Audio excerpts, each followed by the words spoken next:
Hello friends, आज हम start करने जा रहे हैं ऑर्गेनाइजिंग के साथ। अभी तक हम मेजर चैप्टर्स अपने कंप्लीट कर चुके हैं। होपफुली आपने principle of management and planning देख लिया है, और नहीं देखा है तो प्लीज़ उससे पहले देखिए, तब आपको ऑर्गेनाइजिंग बहुत अच्छा समझ में आएगा। देखिए, ऑर्गेनाइजिंग होता क्या है। 5 फंक्शंस ऑफ मैनेजमेंट में सबसे पहला फंक्शन हमने पढ़ा था प्लानिंग, जिसके अंदर हम करते हैं thinking in advance, what to do, how to do, by whom and when. यही हमने उसके अंदर पढ़ा था। ऑर्गेनाइजिंग के अंदर हम क्या करते हैं कि जो भी हमने प्लान किया है उसके लिए रिसोर्सेज हमारे पास कहाँ से आएंगे, वो उन सब का अरेंजमेंट करना is nothing but the organising. मैं ऑर्गेनाइजिंग के बारे में एक छोटी सी इंट्रोडक्शन के साथ अगर मैं स्टार्ट करूं, आप देखो मैंने फर्स्ट लाइन लिखी है पीटर एफ डकर की। Plans are only good intentions unless they immediately degenerate into hard work. अगर आपने जो भी प्लान किया है, अगर आप उनको रिसोर्स, उसके लिए जो भी रिसोर्सेज चाहिए, उन रिसोर्सेज का अरेंजमेंट कर कर उन्हें आप फटाफट इम्प्लीमेंट नहीं करते हैं, तो प्लानिंग का आपका कोई फायदा नहीं है। They are like just good intentions कि हाँ आप कुछ अच्छा करना चाहते थे बट आपसे अल्टीमेटली हो नहीं पाया। ये लाइन बहुत इंपॉर्टेंट है, इस लाइन को आप एग्जाम के अंदर जरूर कोट करके आए कहीं ना कहीं, ठीक है। चलिए, अब जब बात आती है ऑर्गेनाइजिंग की, हमने देखा अरेंजमेंट ऑफ रिसोर्सेज। ये रिसोर्सेज होते क्या हैं? देखिए, रिसोर्सेज की बात आती है तो इसके अंदर आता है आपका human resource, physical resource, financial resource. In physical resource जैसे मशीनरी का अरेंजमेंट करना, लैंड का अरेंजमेंट करना, ठीक है। फाइनेंशियल रिसोर्स वर्किंग कैपिटल का अरेंजमेंट करना, ह्यूमन रिसोर्स स्टाफ का अरेंजमेंट करना। लेकिन देखिए, वैसे तो इसके अंदर अरेंजमेंट ऑफ रिसोर्सेज है, मतलब सारे के सारे रिसोर्सेज का अरेंजमेंट आता है, लेकिन आज के टाइम पर ह्यूमन रिसोर्स की इंपॉर्टेंस बहुत ज़्यादा बढ़ गई है। इसलिए ह्यूमन रिसोर्स के अरेंजमेंट को हम ऑर्गेनाइजिंग का पार्ट नहीं बनाते, उसके लिए हम एक सेपरेट फंक्शन पढ़ते हैं स्टाफिंग, जो आपका इसके बाद वाला चैप्टर है, ठीक है। तो इसके अंदर जब हम अरेंजमेंट ऑफ रिसोर्सेज की बात करेंगे तो मेरा मतलब होगा फिजिकल रिसोर्सेज, फाइनेंशियल रिसोर्सेज या उसके अलावा जो भी नेसेसरी रिसोर्सेज हैं। मैंने आपको समझाने के लिए बड़े सिंपल में ऑर्गेनाइजिंग एक एग्जांपल दिया। अगर आप देखें, once the planning process become gets over, it is necessary to arrange the resources for implementation of planning. Resources include financial resource, physical resource, human resource and other necessary. Workload is divided and individuals are appointed to assume the responsibilities. but इसमें human resource जो है उसके लिए हमारे पास एक separate function है, ठीक है। मैं बार बार दो definition के लिए अंदर इसलिए लिख रहा हूँ क्योंकि आपकी बुक्स कवर अप करती हैं, NCERT बुक्स ने भी इसे कवर अप किया हुआ है, लेकिन आज के टाइम पर ह्यूमन रिसोर्स जो है वो एक सेपरेट फंक्शन बन चुका है, उसे हम स्टाफिंग कहते हैं। Organising is the process of bringing together the financial, human, physical and other necessary resources. यहाँ तक आपको समझ में आ गया? ध्यान से सुनिए। अब होता क्या, आपने रिसोर्सेज का सारा अरेंजमेंट कर लिया।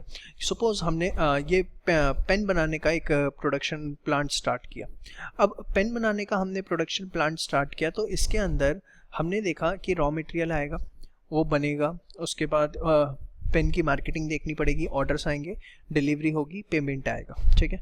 तो मैंने क्या किया, अपनी ऑर्गेनाइजेशन के अंदर एक छोटा आइडिया लगाया कि मुझे एक परचेज डिपार्टमेंट चाहिए जो रॉ मटेरियल खरीदे, एक प्रोडक्शन डिपार्टमेंट चाहिए जो पेन्स की प्रोडक्शन करे, फिर मुझे एक चाहिए आपका क्या बोलते हैं मार्केटिंग डिपार्टमेंट जो उसको सेल आउट करे, और एक चाहिए एडमिनिस्ट्रेटिव डिपार्टमेंट जो ये देखे कि सारी चीज़ें रूटीन मैनर के अंदर हो रही हैं या नहीं हो रही।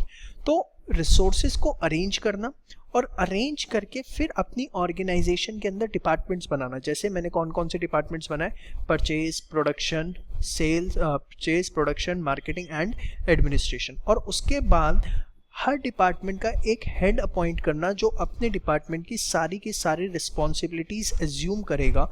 ये पूरा का पूरा चक्रव्यूह, ये पूरा का पूरा चक्रकाल कहलाता है आपका ऑर्गेनाइजिंग। तो अगर आगे देखें, and clearly defining the jobs and working relationship for the achievement of desired objective। जब मैंने ये वर्ड लिखा है ना, clearly defining the jobs and working relationship, जरा इसको समझो।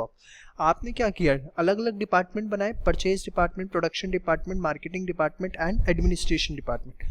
आपने परचेज डिपार्टमेंट का हेड अपॉइंट किया और उसको बोल दिया कि आपको प्रोडक्शन डिपार्टमेंट के साथ लिंक में रहना है। क्यों परचेज डिपार्टमेंट को प्रोडक्शन डिपार्टमेंट के साथ लिंक में रहना है? भाई सीधी सी बात है, जो प्रोडक्शन डिपार्टमेंट है, प्रोडक्शन डिपार्टमेंट पेन्स की प्रोडक्शन करेगा, प्रोडक्शन करने के लिए उसे रॉ मटेरियल चाहिए। अब रॉ मटेरियल खरीदेगा कौन? उसके लिए परचेज डिपार्टमेंट। तो परचेज डिपार्टमेंट और प्रोडक्शन डिपार्टमेंट के बीच में एक इफेक्टिव कोऑर्डिनेशन होना चाहिए। तो परचेज मैनेजर को मैंने बता दिया कि आपको प्रोडक्शन मैनेजर के साथ कॉन्टैक्ट में रहना, और प्रोडक्शन मैनेजर को भी मैंने बता दिया आपको जब रॉ मटेरियल की रिक्वायरमेंट हो उससे 15 दिन पहले आप परचेज डिपार्टमेंट को बता दोगे। तो क्लियरली डिफाइनिंग द जॉब्स, किसका क्या वर्किंग एरिया है, कौन किस चीज़ के लिए रिस्पॉन्सिबल है, कौन किस चीज़ के लिए अकाउंटेबल है, क्या ड्यूटी है, क्या अथॉरिटी है, सब कुछ बता देना। एंड वर्किंग रिलेशनशिप, किसको किसको ऑर्डर देना है, किससे ऑर्डर लेना है for the achievement of desired objective. आगे इस चैप्टर के अंदर हम और अच्छी डिटेल के अंदर बातें करेंगे, ध्यान से सुनिए। अब इसके अंदर सबसे पहले आपको यहाँ पर एक वर्ड जो मेरे साथ सबसे इंपॉर्टेंट समझना है वो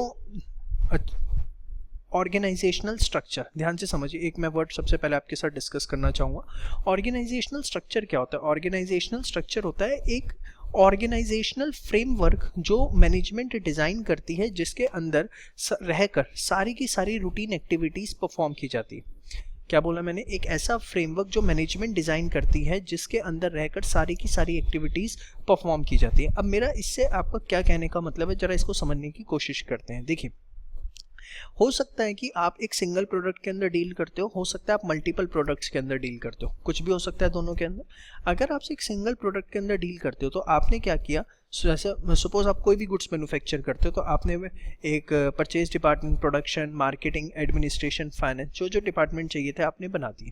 तो ये आपने एक स्ट्रक्चर बना दिया, ये स्ट्रक्चर के हिसाब से काम होगा। या सपोज आप मल्टीपल प्रोडक्ट्स के अंदर डील करते हो, आप टेक्सटाइल के अंदर भी डील करते हो, आप सीमेंट में भी डील करते हो, आप पेंट्स भी बनाते हो, आप पेन भी बनाते हो, टेक्स्ट बुक के अंदर भी हो। तो आपने क्या किया, जैसे सैमसंग कंपनी का एग्जांपल है, वो मल्टीपल प्रोडक्ट्स के अंदर है, वो आपका फ़ोन्स भी बना रही है, एसी भी बना रही है, फ्रिज भी बना रही है, मल्टीपल प्रोडक्ट्स हैं। तो वहाँ पर क्या होता है, हर प्रोडक्ट के लिए एक सेपरेट डिपार्टमेंट बना दिया जाता है। तो मैंने क्या किया, टेक्सटाइल का अपना एक अलग डिपार्टमेंट बना दिया, उसके बाद सीमेंट का एक अलग डिपार्टमेंट बना दिया, बुक्स का एक अलग डिपार्टमेंट बना दिया। फिर उसके बाद जैसे अब मैंने बनाया टेक्स्ट बुक का डिपार्टमेंट, टेक्स्ट बुक के अंदर मैंने क्या किया, उसकी परचेज, प्रोडक्शन, फाइनेंस, उसका अलग बनाया। फिर एक मैंने अपना सीमेंट के डिपार्टमेंट में अलग बाद में और बाइफर्केशन कर दिए कि परचेज, प्रोडक्शन, मतलब आप एक जितना ही बड़ा होते जाओगे उतना बड़ा आपके ऑर्गेनाइजेशन का स्ट्रक्चर होता चला जाएगा। एंड ऑर्गेनाइजेशनल स्ट्रक्चर का एक बेसिक आइडिया आपके दिमाग में होना चाहिए कि है क्या वो बेसिकली एक जो आप फ्रेमवर्क डिज़ाइन करते हो, फ्रेमवर्क जो डिज़ाइन करते हो ऑर्गेनाइजेशन का, जिसके अंदर रहकर सारी की सारी रूटीन एक्टिविटीज़ को परफॉर्म किया जाता है, उसको हम बोलते हैं ऑर्गेनाइजेशनल स्ट्रक्चर। तो सबसे पहले मैं उस वर्ड पे आपको लेके जाना चाहूँगा। ये देखिए, organise structure can be defined as the framework within which managerial and operational task are performed. सारे के सारे मैनेजरियल और ऑपरेशनल टास्क जिसके अंदर विद इन परफॉर्म किए जाते हैं उसको हम कहते हैं ऑर्गेनाइजेशनल स्ट्रक्चर। यहाँ पर आपको एक वर्ड और समझना है, span of management. Span of management क्या होता है? स्पैन ऑफ मैनेजमेंट बेटा होता है कि एक सुपीरियर के अंडर कितने सबऑर्डिनेट्स इफेक्टिवली काम कर सकते हैं। ये क्या हुआ सर? एग्जांपल के तौर पर सपोज मैं 10 बंदों की टीम को बहुत अच्छे से लीड कर सकता हूं। तो अगर मैं 10 बंदों की टीम को बहुत अच्छे से लीड कर सकता हूं तो मेरा स्पैन ऑफ मैनेजमेंट है 10 सबऑर्डिनेट्स का। मतलब अगर 11, 12, 13 होते हैं तो मुझे दिक्कत होती है, मैं लोगों पर ध्यान नहीं दे पाता या उनसे उतना अच्छा काम नहीं ले पाता। तो स्पैन ऑफ मैनेजमेंट क्या है कि एक सुपीरियर, एक मैनेजर कितने सबऑर्डिनेट से इफेक्टिवली अपनी गाइडेंस के अंदर काम करवा सकता है। जितना बड़ा स्पैन ऑफ मैनेजमेंट होगा, मतलब सपोज मैनेजर ए है, वो 5 सबऑर्डिनेट से काम करवा सकता है, मैनेजर बी है वो 10 सबऑर्डिनेट से काम करवा सकता है। तो मैनेजर बी का स्पैन ऑफ मैनेजमेंट हम कहेंगे बड़ा है और मैनेजर ए जो है उसका स्पैन ऑफ मैनेजमेंट छोटा है। अच्छा, मैं दूसरी चीज आपको बता रहा था, जितना बड़ा स्पैन ऑफ मैनेजमेंट होगा उतना ऑर्गेनाइजेशनल स्ट्रक्चर छोटा होगा। अब एग्जांपल के तौर पे ध्यान से समझो, होगा क्या, सपोज हमारी ऑर्गेनाइजेशन में 100 वर्कर्स काम करते हैं। अब 100 वर्कर्स अगर काम करते हैं और मुझे हर 10 वर्कर पर एक सुपरवाइजर अपॉइंट करना पड़ता है, तो 100 वर्कर्स के ऊपर कितने सुपरवाइजर हो गए? 10। अब 10 सुपरवाइजर्स हैं तो मैंने क्या किया, 5-5 सुपरवाइजर्स के ऊपर भी एक हेड अपॉइंट किया, तो 2 और मैनेजर्स हो गए और उन 2 मैनेजर्स के ऊपर एक पर्सन और अपॉइंट किया, जनरल मैनेजर हो गया। बट अगर ये सिचुएशन होती कि एक सुपीरियर जो है वो सिर्फ और सिर्फ 5 वर्कर्स को इफेक्टिवली काम देख सकता है। तो उस केस के अंदर क्या होता, 100 वर्कर्स अगर हैं तो 100 वर्कर्स के ऊपर मुझे एक सुपीरियर कितने, एक सुपरवाइजर सिर्फ और सिर्फ 5 वर्क को देख रहा है, तो मुझे 100 के ऊपर कितने अपॉइंट करने पड़ते हैं, 20 अपॉइंट अगर मुझे 100 के ऊपर करने पड़ते हैं। अब वो ही सुपरवाइजर है, उनको भी देखने के लिए अगर 5-5 के ऊपर मैनेजर अपॉइंट करता तो 4 मैनेजर होते, तो फिर उनके ऊपर 2-2 के ऊपर कोई अपॉइंट करता, फिर उन 2 के ऊपर कोई अपॉइंट करता। तो मैं आपको यही बता रहा हूं, जितना स्पैन ऑफ मैनेजमेंट आपका बड़ा होगा, जितना स्पैन ऑफ मैनेजमेंट बड़ा होगा आपका उतना ऑर्गेनाइजेशनल स्ट्रक्चर छोटा होगा। आप देखो 100 वर्कर थे, 10-10 के ऊपर एक लगाया आपने, तो 10 सुपरवाइजर है, उन 10 के ऊपर 2 आए और उनके ऊपर एक छोटा सा तैयार हुआ।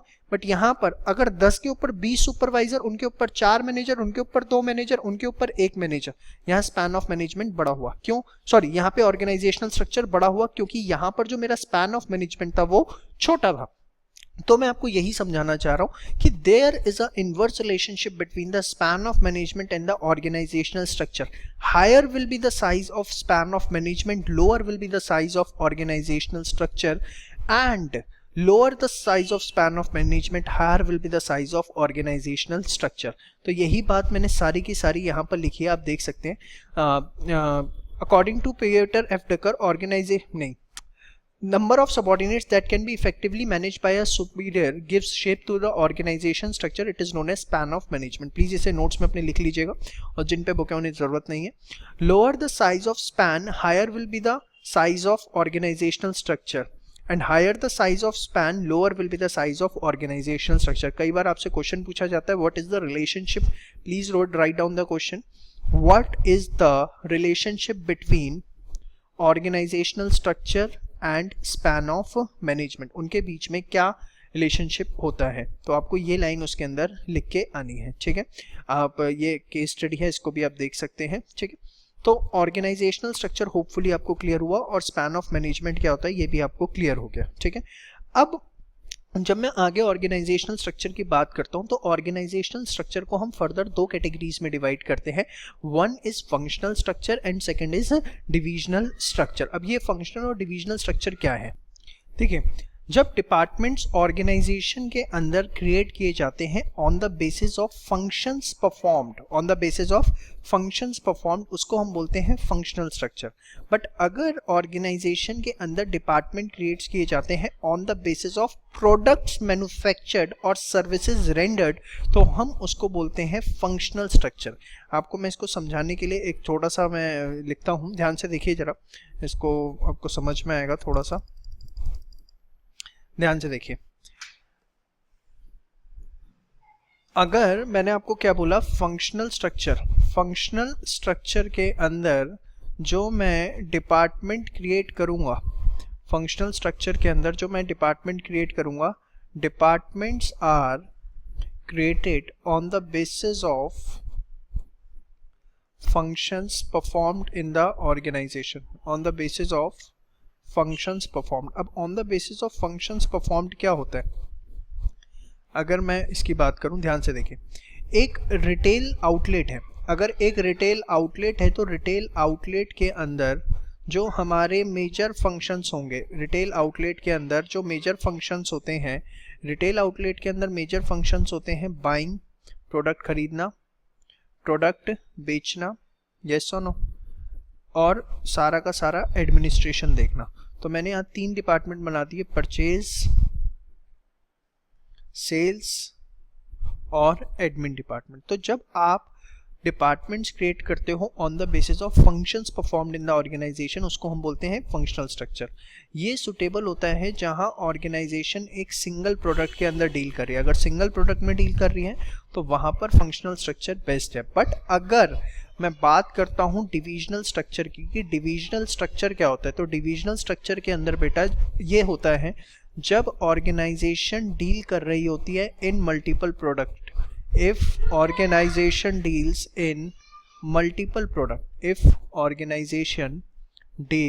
in multiple products, तो multiple products तो वो जाती है डिविजनल स्ट्रक्चर में। उसके अंदर क्या होता है, एग्जांपल के तौर पर जैसे सैमसंग कंपनी, अब सैमसंग कंपनी मल्टीपल प्रोडक्ट्स में डील कर रही है, तो उसने क्या किया, एक फ़ोन का डिपार्टमेंट अलग बना दिया, उसने फिर अपना क्या बोलते हैं टीवी का एक डिपार्टमेंट अलग बना दिया, एयर कंडीशनर का डिपार्टमेंट अलग बना दिया। तो जितने प्रोडक्ट्स के अंदर आप डील कर रहे हो सबका अपना डिपार्टमेंट बनाते हो। ये फिर आगे अपनी बाइफर्केशन क्रिएट करते हैं, जैसे ये अपना परचेज डिपार्टमेंट अलग बनाएगा, ये प्रोडक्शन डिपार्टमेंट अलग बनाएगा, ये मार्केटिंग डिपार्टमेंट अलग, ऐसे इसके अपने अलग अलग डिपार्टमेंट होंगे, इसके अपने अपने अलग डिपार्टमेंट होंगे, इसके अपने अपने अलग डिपार्टमेंट होंगे। तो डिविजनल स्ट्रक्चर के अंदर देखा जाए तो बाय डिफॉल्ट फंक्शनल स्ट्रक्चर भी फॉलो हो रहा होता है, क्योंकि जो आपने डिपार्टमेंट्स बनाए हैं on the basis of products manufactured by the organisation, वो फर्दर अपनी सेपरेट उसके बाद वो फर्दर डिविजन्स जो बनाते हैं वो एक तरह से क्या बना रहे होते हैं, अपना functional structure. But divisional structure क्या है, अगर मैं मोटा मोटा बोलूं, when the organisation deals in multiple products, जब डिपार्टमेंट प्रोडक्ट्स के बेसिस पर बनाए जाते हैं। और ये कहाँ पर सुटेबल है, जहाँ पर ऑर्गेनाइजेशन जो है मल्टीपल प्रोडक्ट्स के अंदर डील कर रही है, वहाँ पर आपका डिविजनल स्ट्रक्चर सुटेबल होता है। तो बेसिकली हमें सिर्फ एक ब्रॉड डिफरेंस अभी पता होना चाहिए कि exactly functional structure and divisional structure क्या है। डिटेल के अंदर अभी मैं टॉपिक के अंदर घुसूंगा, आपको और समझाऊंगा, बट होपफुली आपको यहाँ तक ये बात क्लियर है कि functional structure departments are created on the basis of functions performed, divisional structure departments are created on the basis of products manufactured by the organisation, sorry, divisional में प्रोडक्ट मैन्युफैक्चर, फंक्शनल में on the basis of functions. आप देख सकते हैं definition, ये आप mark कर लें, organisational structure which is formed on the basis of functions performed in the organisation is known as functional structure. अब ये मैंने एक चार्ट दिया है जो आप एग्जाम में जरूर बना के आए, जैसे एक जनरल मैनेजर है, उसके under purchase manager, production manager, marketing manager, admin manager, ठीक है, जनरल मैनेजर, ये भी एक वो इसी का एग्जाम्पल है। अच्छा, अब अगर कोई डिपार्टमेंट बहुत बड़ा बनता जा रहा है, जैसे आपका सेल्स डिपार्टमेंट है, अगर सपोज आप पहले सिर्फ दिल्ली में डील करते थे, आप पैन इंडिया में डील कर रहे हो, तो आप क्या करते हो, आप अपने किसी एक पर्टिकुलर डिपार्टमेंट को फर्दर एक्सपेंड कर सकते हो। जैसे यहाँ पर आपने बनाया हुआ था, आप देखें तो यहाँ पर आपने बनाया हुआ था अपना general manager, purchase department, sales, admin. But अगर आपका सेल्स रीजन बढ़ गया है तो आपने क्या किया, सेल्स डिपार्टमेंट को फर्दर डिवाइड कर दिया साउथ, नॉर्थ, सेंट्रल और अदर रीजन्स के अंदर, ठीक है। अब हम बात करते हैं एडवांटेजेस की फंक्शनल स्ट्रक्चर की। सबसे बड़ा एडवांटेज क्या होता है, आप हर फंक्शन के लिए एक फंक्शनल एक्सपर्ट अपॉइंट करते हो। जैसे परचेज डिपार्टमेंट में आप किसको अपॉइंट करोगे, आप परचेज डिपार्टमेंट में ऐसे पर्सन को अपॉइंट करोगे जिसके नेगोशिएशन स्किल्स बहुत ज़बरदस्त है, जिसको नेगोशिएट करना आता है, प्लस रॉ मटेरियल क्वालिटी जांचनी परखनी आती है, वगैरह वगैरह।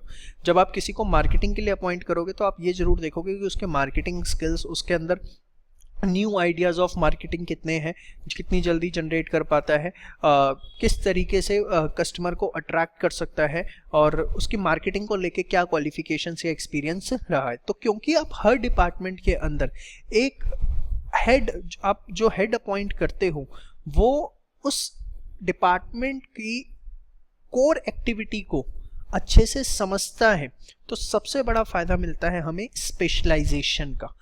समझ में आ गई बात। तो this type of structure leads to specialisation because departments are divided on the basis of major function and every department is headed by functional expert.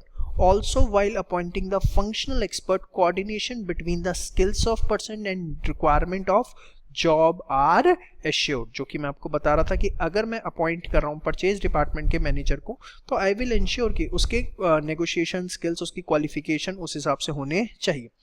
Unity of command की जब मैं बात करता हूँ, यूनिटी ऑफ कमांड कैसे follow होती है भैया, हर डिपार्टमेंट का आपने कितने हेड बनाए होंगे, एक ही हेड बनाए होंगे. तो यूनिटी ऑफ कमांड भी तो यही कहता है कि there should be one head for one working group for one department. तो इसलिए यहाँ पर हमारा यूनिटी ऑफ कमांड भी फॉलो होता है. तो as per unity of command, subordinate should receive order from one superior only. Dual subordination may lead to confusion and delay in work. Functional structure ensures unity of command because there is only one superior or functional head to order the subordinates. उसके बाद है आपका helps in maintaining effectiveness, और next मैंने point देखो बड़ा मिलता जुलता लिखा है, helps in maintaining efficiency. अब ये इफेक्टिवनेस और एफिशिएंसी क्या होता है, होपफुली आपको दोनों का मतलब पता है, और नहीं पता तो मैं आपको छोटा सा बता दूं. इफेक्टिवनेस की जब बात आती है तो इफेक्टिवनेस का मतलब होता है बेसिकली कि हमारा जो टास्क है वो ऑन टाइम कंप्लीट होना चाहिए. प्लीज जिसको नहीं पता वो लिख ले. इफेक्टिवनेस का मतलब होता है टास्क ऑन टाइम, और एफिशिएंसी का मतलब होता है completion of task with minimum cost. अगर आप फंक्शनल स्ट्रक्चर की बात करते हैं तो इसके अंदर दोनों मेंटेन होता है, इफेक्टिवनेस भी और एफिशिएंसी भी। कैसे? देखो, जो डिपार्टमेंट हेड है वो अपने डिपार्टमेंट से किस तरीके से रेगुलर बेसिस पर अपने एम्प्लॉयज को डील करके काम निकलवाना है, वो सारे गुण उसके सीख चुका होता है। जैसे आपको मैं छोटा सा एग्जांपल दूं, लेबर से काम करवाना सबसे मुश्किल काम है, लेकिन प्रोडक्शन मैनेजर को उसमें दिक्कत नहीं है क्योंकि वो 10 साल 15 साल उसी चीज़ से डील कर रहा होगा, उसका एक्सपीरियंस उस तरीके का होगा। उसके लिए वो एक नॉर्मल प्रोसेस होगा कि किस तरीके से लालच देके, पुचकार के, प्यार से किस तरीके से उन्हें काम करवाना है। ऐसी परचेज मैनेजर, उसे पता है मार्केट के अंदर कौन सा ऐसा वेंडर है जो एक अच्छे समय के लिए क्रेडिट पीरियड देगा प्लस एक सही रेट पे, रिजनेबल रेट पर प्रोवाइड करेगा।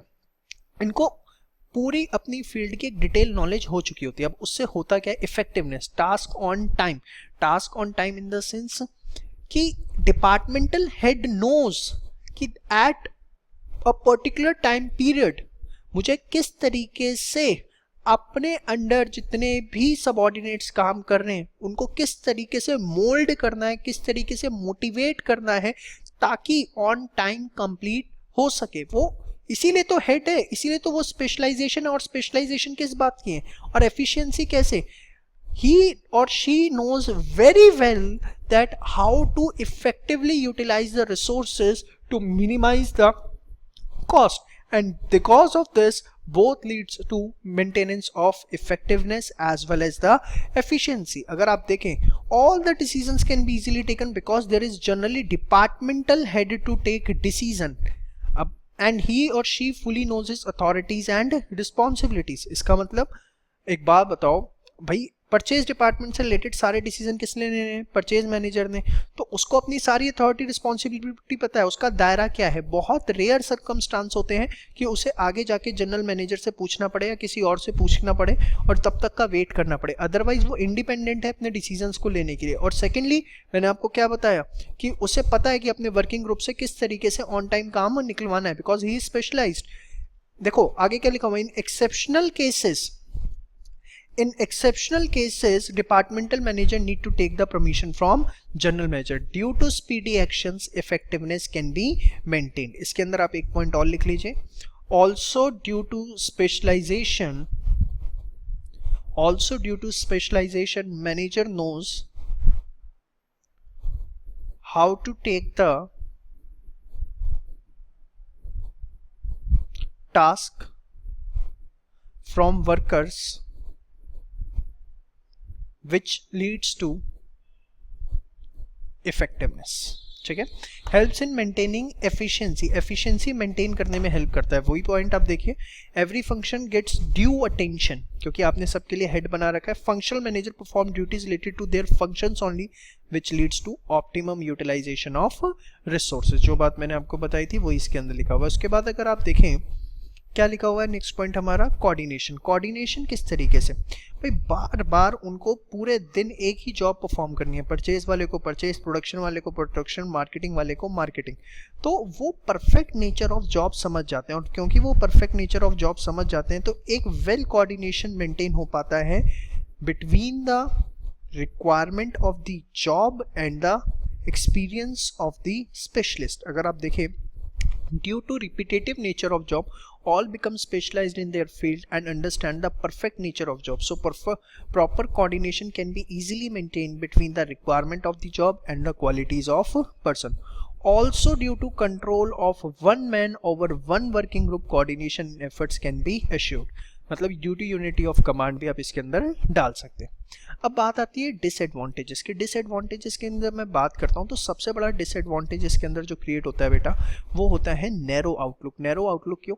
हर डिपार्टमेंट ये चाहता है कि सिर्फ उसके डिपार्टमेंट पे आंच नहीं आनी चाहिए। जैसे परचेज डिपार्टमेंट कहेगा मेरा डिपार्टमेंट सुप्रीम है, प्रोडक्शन कहेगा मेरा डिपार्टमेंट सुप्रीम है। मतलब they will never look the organisation as a whole. वो सिर्फ अपने डिपार्टमेंट को सुप्रीम दिखाना चाहते हैं, जिसकी वजह से कहीं ना कहीं कुछ कोऑर्डिनेशन प्रॉब्लम्स भी आनी शुरू होती हैं इस नैरो आउटलुक की वजह से, क्योंकि सिर्फ उनकी प्रायोरिटी होती है मेरे डिपार्टमेंट के अंदर जो एम्प्लॉयज़ काम कर रहे हैं, मेरे डिपार्टमेंट की जो एक्टिविटीज़ हैं वो किसी भी तरीके से ख़राब नहीं होनी चाहिए। भाड़ में जाए दूसरा डिपार्टमेंट, मुझे दूसरे डिपार्टमेंट से कोई मतलब नहीं है। एग्जाम्पल के तौर पर प्रोडक्शन डिपार्टमेंट ने कहा कि भाई एक काम करो, क्या बोलते हैं, रॉ मटेरियल मुझे चाहिए होगा 15 दिन बाद। With in 4 to 5 days production department को लगा यार इतनी प्रोडक्शन की ज़रूरत नहीं है, क्योंकि मार्केटिंग वाले ने ऑर्डर भी कैंसिल कर दिया। तो उसने परचेज डिपार्टमेंट से रिक्वेस्ट करी कि यार जो परचेजेस कर रहे थे वो ज़रा रोक दो। तो परचेज डिपार्टमेंट का अगर मैनेजर का नैरो आउटलुक है तो वो उसे अपने सप्लायर से अपने रिलेशन ही कहेगा आने दे। रीज़न भी कल दिन वो सप्लायर से अपने रिलेशन क्यों नहीं मेंटेन खराब करना चाहेगा। परचेज डिपार्टमेंट एक बार उसने ऑर्डर दे दिया, वो उसे कैंसिल करेगा। सप्लायर ऑब्वियसली कहीं ना कहीं नाराज होगा, हो सकता है आगे डिस्काउंट्स वगैरह ना दे, और हो सकता है इससे आगे जाके परचेज मैनेजर के सप्लायर के साथ रिलेशन भी खराब हो। तो वो अपनी एक इमेज मेंटेन करने के लिए हो सकता है कि उस ऑर्डर को जिसको वो कैंसिल शायद कर सकता था उतने एफर्ट्स पे ना ले, और होगा कैसे, ऑर्गेनाइजेशन एज ए होल सफर होगी। तो बेसिकली हर डिपार्टमेंट का सिर्फ आउटलुक ही होता है कि by the end of the day result कुछ भी आए, मेरा डिपार्टमेंट उसके लिए रिस्पॉन्सिबल नहीं होना चाहिए। Manager try to build up their own functional empire leading to conflict. Instead of focusing on organization as a whole, their outlook gets restricted to their function only. Finally, it becomes difficult to hold a particular department accountable for any issue that may arise. Chances of conflict, अगर आप देखें ध्यान से देखिए, देखिए क्योंकि सब specialist है, उनका आउटलुक होता क्या ना, एक ईगो प्रॉब्लम आता ही आता है। एग्जाम्पल के मैंने एक बहुत अच्छा एग्जाम्पल यहाँ पर दिया है, अगर आपको मैं बताऊँ, जैसे सपोज सेल्स डिपार्टमेंट ने बोला कि यार ये डिज़ाइन थोड़ा चेंज कर दो, इससे हमें ना मार्केटिंग करने में हेल्प होगी अगर हम प्रोडक्ट की पैकेजिंग वगैरह चेंज करते हैं। हो सकता है प्रोडक्शन डिपार्टमेंट उसको डिनाई कर दे कि भैया नहीं, इससे प्रोडक्शन में दिक्कत आएगी, वर्कर्स मेरे क्या बोलते हैं चिल्लाएंगे, वो हो सकता है मेरी प्रोडक्शन जो एक दिन के अंदर अभी 100 यूनिट्स की हो रही है वो 90 यूनिट्स की रह जाए, फिर आप बोलोगे उन्हें रिफ्यूज़ कर दिया। तो ये हो गया क्या, खामा खा एक सिचुएशन ऑफ कॉन्फ्लिक्ट इसके अंदर क्रिएट हो गई। तो as specialist are working in the respective area, their outlook become narrow as a result in great chances of conflict between them. For example, the sales department insisting on a consumer friendly design may cause production difficulty. This may lead to conflict between sales department and production department. ठीक है, उसके बाद आपका lack of coordination, जैसे जैसे departments बड़े बनते चले जाएंगे वैसे वैसे कोऑर्डिनेशन प्रॉब्लम आएगी। लेस चांसेस ऑफ डेवलपमेंट, क्योंकि सिर्फ और सिर्फ आप एक ही एरिया के अंदर काम कर रहे हो, मल्टीपल एरियाज में काम नहीं कर रहे हो। परचेज वाला जिंदगी भर परचेज देख रहा है, प्रोडक्शन वाला जिंदगी भर प्रोडक्शन देख रहा है, तो कहीं ना कहीं जो डेवलपमेंट के चांसेस हैं वो भी कम हो जाते हैं। सुटेबिलिटी की अगर हम बात करते हैं तो फंक्शनल स्ट्रक्चर कहाँ सपोर्ट है, मैंने आपको बताया था, जहाँ पर हम सिंगल प्रोडक्ट मैन्युफैक्चर कर रहे हैं या सिमिलर टाइप ऑफ प्रोडक्ट, या लार्ज ऑर्गेनाइजेशन, या where organisation requires higher degree of specialisation. Generally जो बहुत छोटी ऑर्गेनाइजेशंस है वहाँ पर एक ही पर्सन या ओनर ही खुद सारे रोल्स एज्यूम करते हैं, परचेज, प्रोडक्शन, मार्केटिंग के, या जहाँ पर इतनी छोटे ऑर्गेनाइजेशन में जनरली उतना लेवल ऑफ स्पेशलाइजेशन चाहिए भी नहीं होता, तो इसलिए वहाँ पर फंक्शनल स्ट्रक्चर फॉलो नहीं किया जाता। जितनी बड़ी ऑर्गेनाइजेशन है सिंगल प्रोडक्ट में डील कर रही है और जितना हाई डिग्री ऑफ स्पेशलाइजेशन चाहिए वहाँ फंक्शनल स्ट्रक्चर फॉलो होगा। अब आते हैं डिविजनल स्ट्रक्चर। मैंने आपको उसके बारे में एक बेसिक आइडिया ऑलरेडी दे दिया। फंक्शनल स्ट्रक्चर में departments are created on the basis of product, जैसे आप देख सकते हैं यहाँ electricity, petroleum, precious metal, publication, अगर इन मल्टीपल प्रोडक्ट्स में आप डील कर रहे हो, और उसके बाद हर डिपार्टमेंट के अपने सब डिपार्टमेंट्स होंगे और इनके ऊपर बोर्ड ऑफ डायरेक्टर्स। सबसे बड़ा अगर मैं बात करूं तो स्पेशलाइजेशन, और यहाँ का स्पेशलाइजेशन थोड़ा डिफरेंट है क्योंकि यहाँ पर आपको प्रोडक्ट के अंदर एक स्पेशलाइजेशन मिलता है जबकि उसके अंदर एक फंक्शन के अंदर स्पेशलाइजेशन मिलता है। यूनिटी ऑफ कमांड यहाँ पर भी फॉलो होता है क्योंकि यहाँ पर दो आपने डिपार्टमेंट्स बनाए हैं on the basis of product manufactured, but her department का एक ही हेड होगा, तो एक ही हेड है तो जिसके अंडर जितने भी सबऑर्डिनेट हैं वो उसी से ऑर्डर लेंगे, इसलिए यहाँ पर भी यूनिटी ऑफ कमांड फॉलो होता है। इफेक्टिवनेस और एफिशिएंसी यहाँ पर भी मेंटेन, आप देखेंगे वही कॉमन पॉइंट्स मैंने यहाँ पर लिए हुए ताकि आपको याद करने में दिक्कत ना है।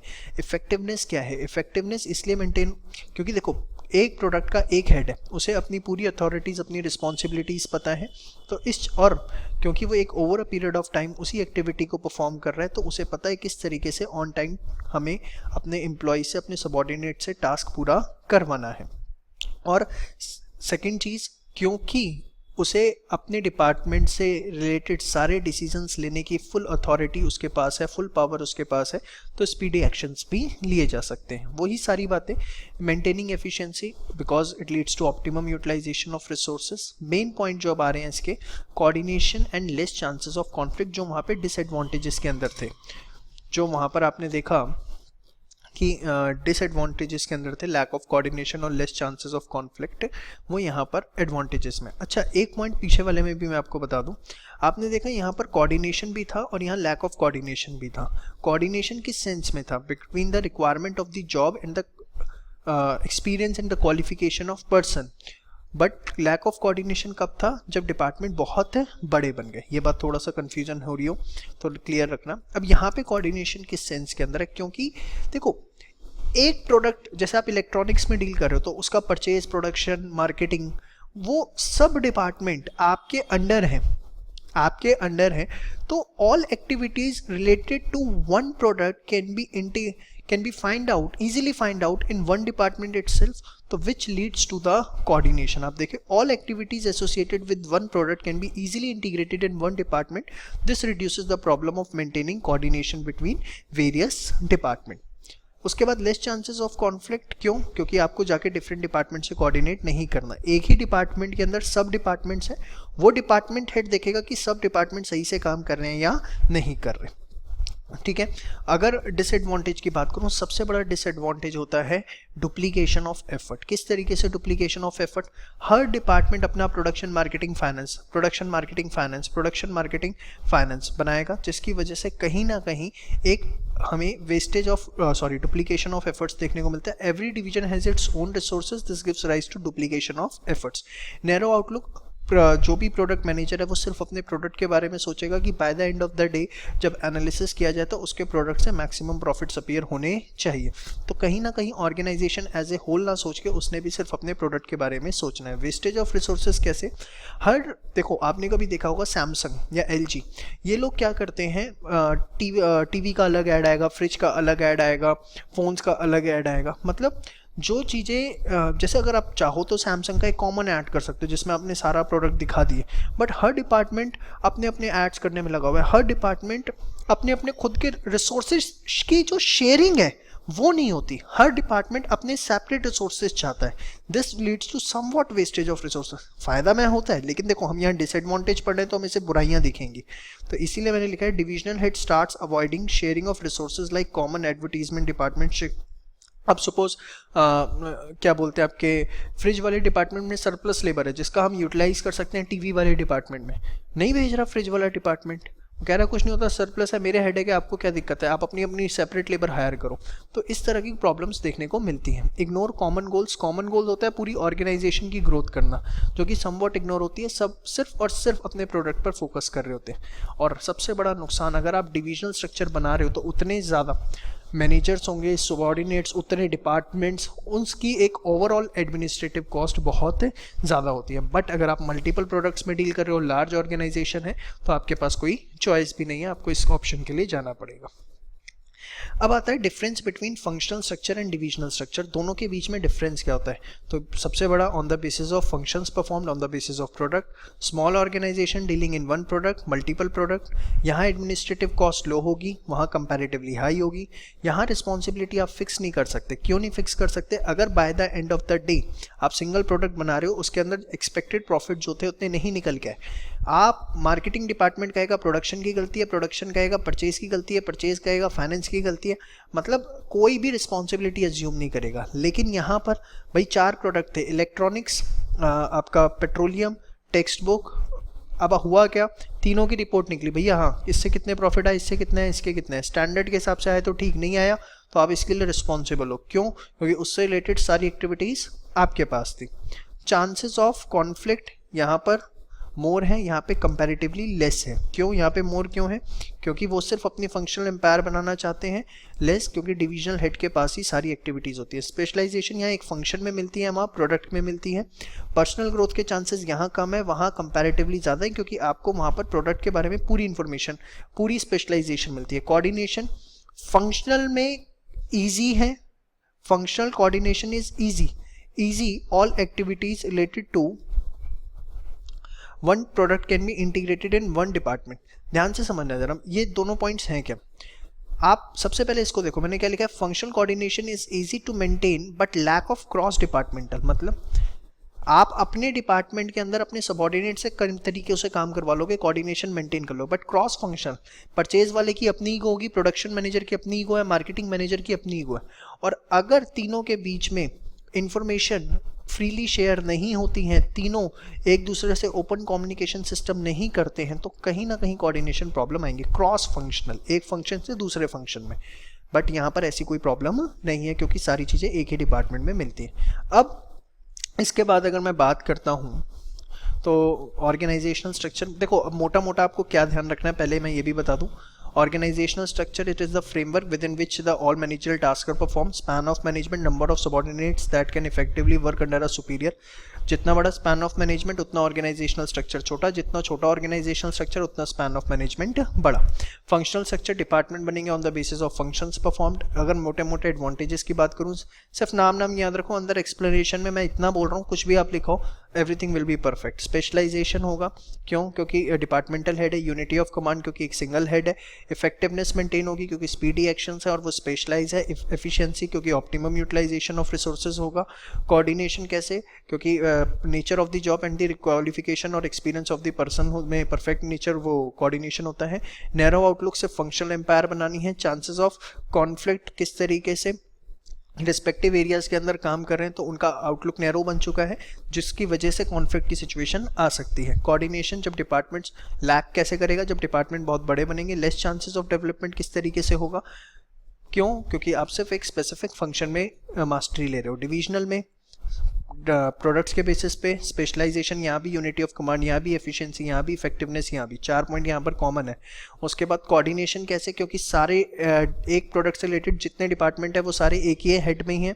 और लेस चांसेस ऑफ कॉन्फ्लिक्ट, क्योंकि आपको वेरियस क्रॉस, जैसे फंक्शनल के अंदर हर किसी का अलग हेड है, यहाँ भी अलग अलग हेड है, बट वो सब एक बंदे के अंडर में काम कर रहे हैं जिसको सबसे कोऑर्डिनेट करवाना आता है, इसलिए less chances of conflict. Duplication of effort, क्योंकि हर डिपार्टमेंट अपने अलग अलग रिसोर्सेज लेगा। नैरो आउटलुक, सिर्फ अपने प्रोडक्ट पे फोकस होगा। वेस्टेज ऑफ रिसोर्सेज, क्योंकि रिसोर्स शेयरिंग नहीं होगी।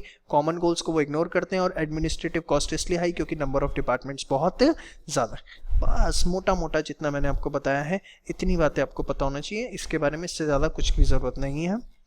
अब इसके बाद आपका आता है process of organising. Process of organising क्या होता है? देखिए, प्रोसेस ऑफ ऑर्गेनाइजिंग में मैंने बोला ब्रिंगिंग टुगेदर द, ऑर्गेनाइजिंग क्या था? Bringing together the various resources and thereafter clearly defining the jobs and working relationship. तो सबसे पहले ऑर्गेनाइजिंग प्रोसेस में आता है identify and division of work. आप क्या करते हो?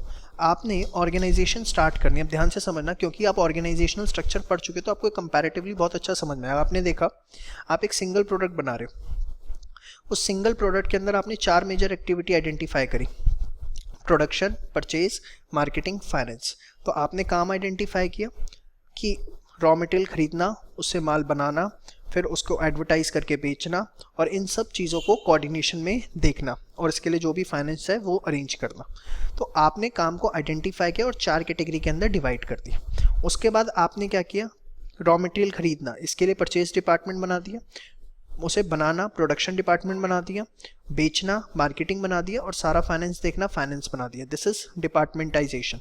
फिर आपने क्या किया? हर डिपार्टमेंट के लिए एक हेड अपॉइंट किया, that is what called as assignment of duty. और उसके बाद आपने हर हेड को बता दिया कि आपको किसके साथ मिलजुल कर किस तरीके से काम करना है, आपके क्या वर्किंग एरियाज हैं, किसको आपको रिपोर्ट करनी है और किसको आपको ऑर्डर करना है, that is establishing reporting relationship. तो 4 बातें इसके अंदर आती हैं।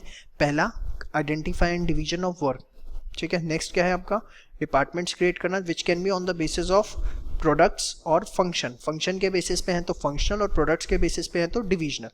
उसके बाद असाइनमेंट ऑफ ड्यूटीज असाइन करना, ठीक है, मतलब we are appointing the head of every department and thereafter establishing reporting relationship, जिसके अंदर हम क्या करेंगे, ये बताएंगे from whom you have to take the order and to whom you can give the orders. ये सारे बातें विद एग्जांपल्स इसके अंदर दी हुई हैं, आपको किसी भी तरह की इसके अंदर कोई दिक्कत नहीं आएगी। तो ओवरऑल फटाफट जितनी बातें पता होनी चाहिए दिमाग में रिकॉल करो, चलो आओ फटाफट, बस 1 मिनट लूंगा, ज़्यादा नहीं पकाऊंगा। Organising is bringing together the various resources and clearly defining the jobs and working relationship, समझ में आ गया। उसके बाद organisational structure, it is the managerial framework within which the all organisational task are performed. Span of management, the number of subordinates that can effectively work under one superior, जितना बड़ा span of management उतनी छोटी क्या होगा, organisational structure, समझ में आया। उसके बाद ऑर्गेनाइज स्ट्रक्चर 2 कौन से, फंक्शनल डिविजनल। फंक्शनल के अंदर departments on the basis of function, divisional में on the basis of products. Function के मेन पॉइंट्स एडवांटेजेस के याद रखने वाले, specialisation, unity of command, efficiency, effectiveness, coordination, बस जितने याद आ गए। उसके बाद डिसएडवांटेजेस के अंदर narrow outlook, chances of conflict, less chances of development और lack of coordination. Lack of coordination का जब डिपार्टमेंट बहुत बड़ा। डिविजनल प्रोडक्ट के बेसिस पर एडवांटेजेस 4 से मारने, कोऑर्डिनेशन, और उसके बाद less chances of conflict. Disadvantage में एडमिनिस्ट्रेटिव कॉस्ट सबसे ज़्यादा होगी, सबसे अलग पॉइंट दिखता है एकदम, ठीक है। नैरो आउटलुक क्योंकि अपने डिपार्टमेंट में फोकस है। डुप्लीकेशन ऑफ एफर्ट क्योंकि हर कोई अपने डिपार्टमेंट बनाने में लगा रहेगा। तो ये मोटी मोटी बातें आपको ध्यान रखनी है। उसके बाद प्रोसेस में तो 4 छोटी सी बातें थी, identification and division of work, उसके बाद हमें क्या बनाना है, डिपार्टमेंट, उसके बाद assignment of duty, establishing reporting relationship. So this is your entire organising process in part 1। इसके बाद हम एक बड़ी इंपॉर्टेंट डिस्कशन करेंगे delegation and decentralisation of authority के ऊपर।